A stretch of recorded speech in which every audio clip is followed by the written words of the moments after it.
Welcome to Sun and Star Farm. My name is Heather.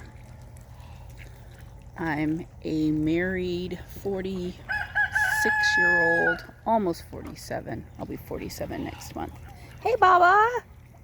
She's getting braver and braver about coming up to me. I'm so proud of you. I'm so proud of you. I am. You are such a pretty girl. Yeah. You are so sweet. She's like, do you have alfalfa or not? My two does that just had kids get chopped alfalfa, and I give the girls a little in the evening when I pass out food, and I did not give them any, which I will do before tonight's over. She's like, lady, where's the alfalfa? So anyway, last night Miss Haiti kidded 4. I did post a video of her going through and delivering, but she had 4 bucklings last night. And then today I had taken Onyx's 2 babies into the vet to have them disbudded. I personally will not be doing it. There's too many risks.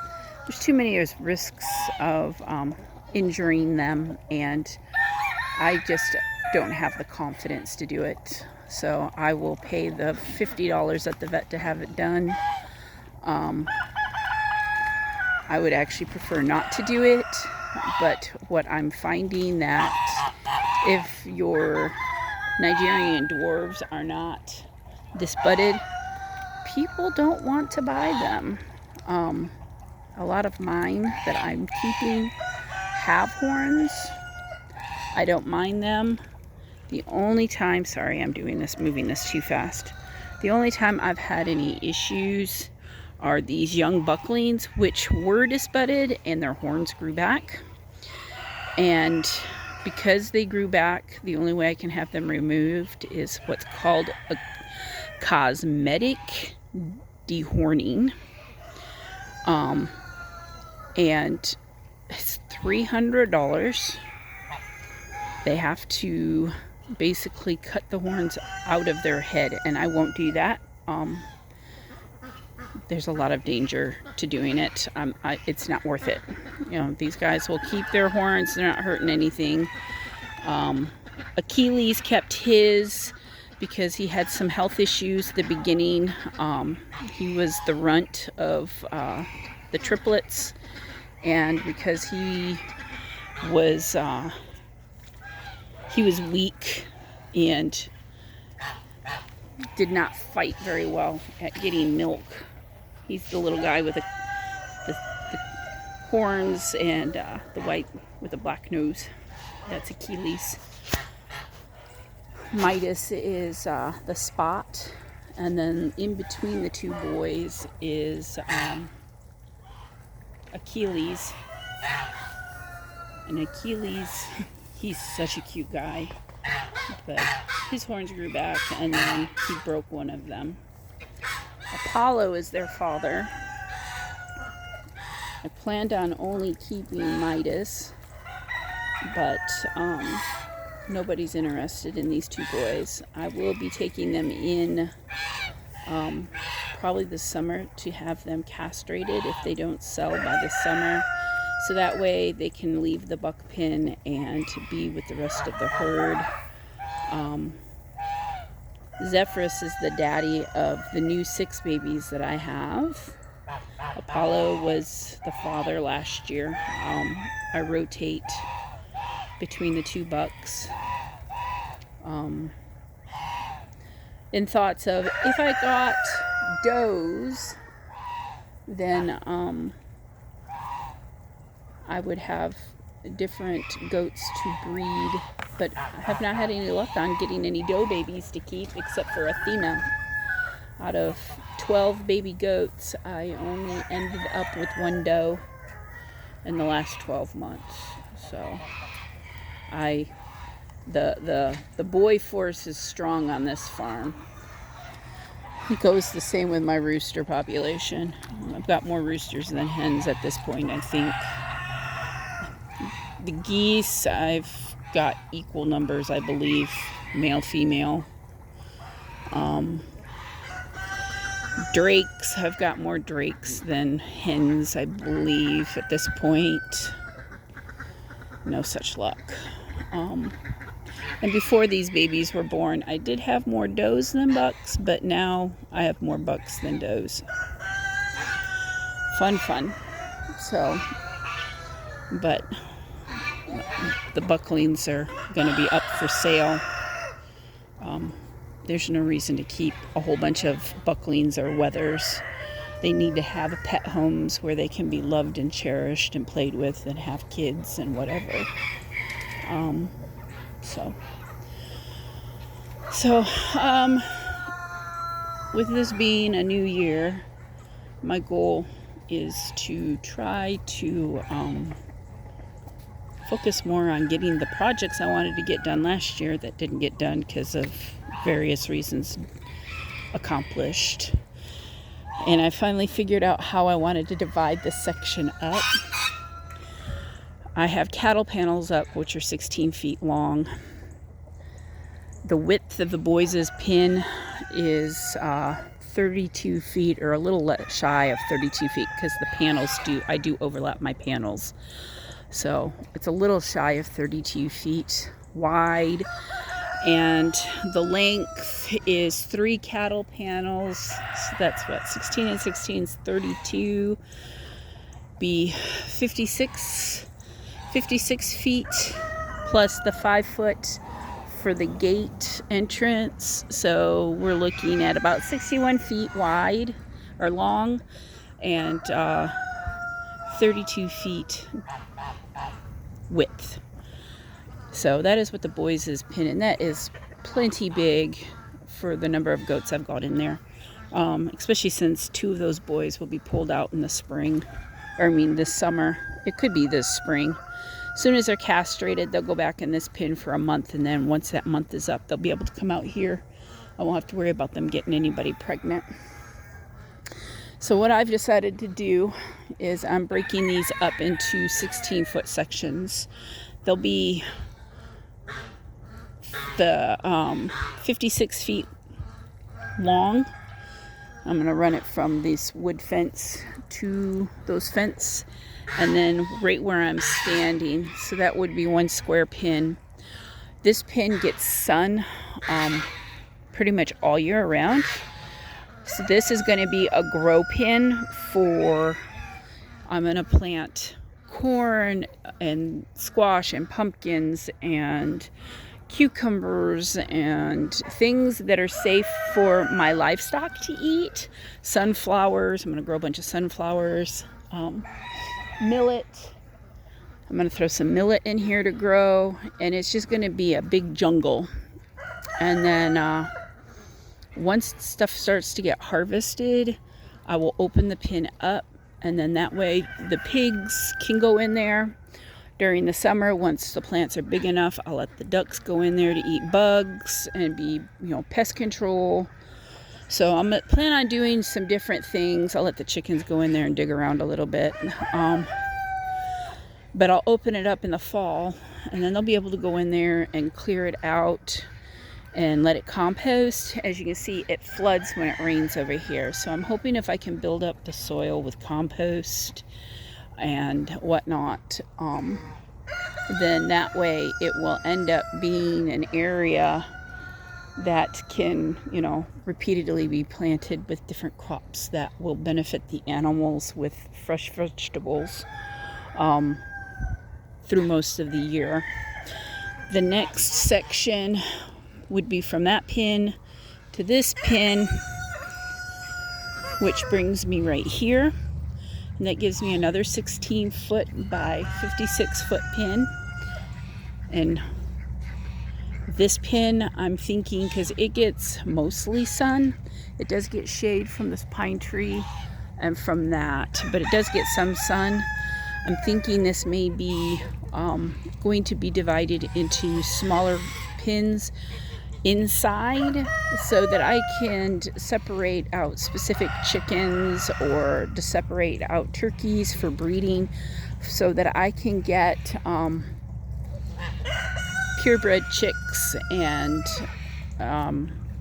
of either, you know, of the turkeys or the guineas or, you know, different birds so that I can sell them to help fund some of these projects that I want to do. The next pin would go from this, and it will be wider than a 16-foot pin due to the pine tree and because of my brush pile. So it would go, this would be one panel, and I believe this is the second panel. Yeah, right here. And it would encompass this. I think this area will be probably for the goats, because the goats will break these sticks down. What I'd like to get is to rent a wood chipper and come through here and chip all of this into wood. So this area is pretty much shaded most of the day, so it would make a great goat pen. But I've also got the new piglets. So if I do that, it could be my sow pen, or it could be a boar pen. I'm gonna need a way to separate the boar and the sows. I could possibly, because this next section, it would be 1, 2, 3 sections by 3 sections. So it'd be a big square pin. I wanted this to be a doe pin. I could put the sows in with the does. I put them in here. And then they would only go in here at night. And then I would open it up and let the girls out. I don't know. I'm playing with some ideas. What I could do is do the does in this section and then build a smaller pen for the sows, because the boar is going to have to be with Harley and Whiskey, because I don't want him by himself. Hi, Mama. She's like, what you talking about? See, all the goats come over here chewing on the sticks after they've eaten, and the tree branches and the pine that I clipped down. They'll break this stuff down to nothing. It also gives coverage for the chickens that like to climb in there at night. So, but I'm playing around with these last 2 pins because I need to be able to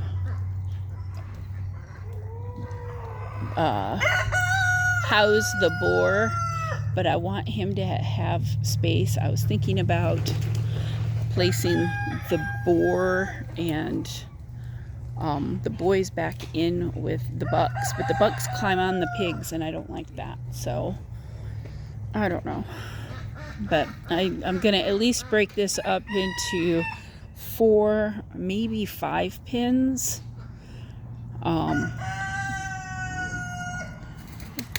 And I plan on getting more of this privacy fence black fabric here.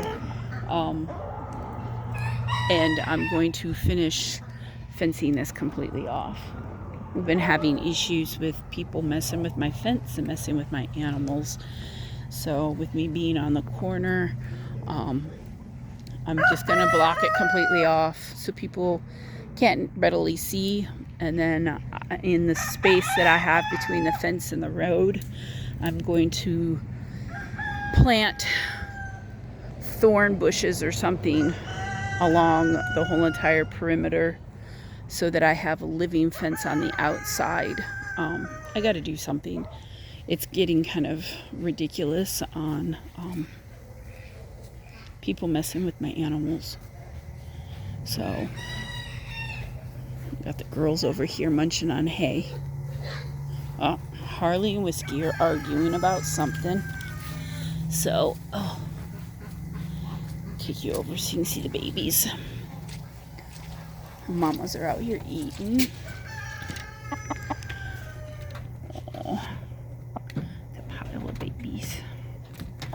Those are Hades.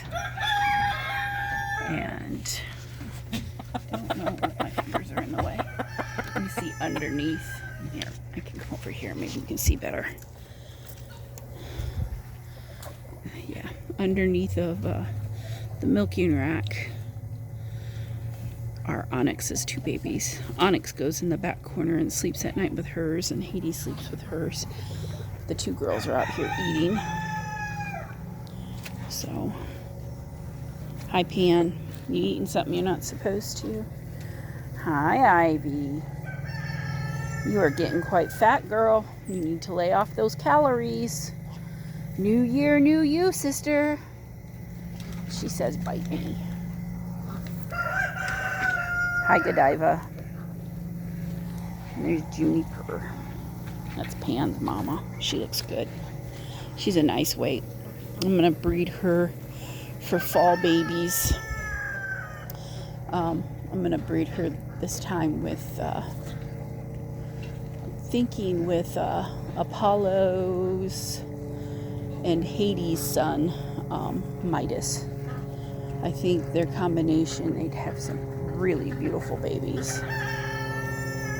So we will see. What do we got going on?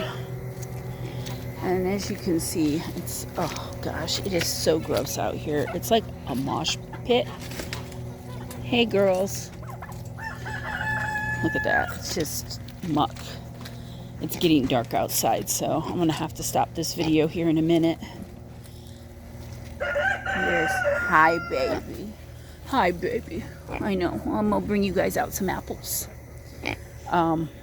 Daisy matches the dirt. It's Daisy and Petunia. Oh, I know, you guys are roosted for the night. Big turkey. Where's Hugo? Getting the feed pan. Yeah, it's getting too dark. So, all right, I'm gonna wrap this up. Like I said, I'm gonna try to do videos more frequent and get it into the habit of doing them. I kind of fell off the wagon because I was getting discouraged because I had so many things I want to do out here and they weren't happening. Lakeborn, I'm telling you. Welcome to Sun and Star Lake. It's ridiculous. So, but I'm going to make more of an effort to get these projects done. So we'll see what happens. I mean, goodness gracious. It's like ick. Well, I hope you guys all had a great holiday season and hope to see you in the next video. Please like and subscribe and God bless.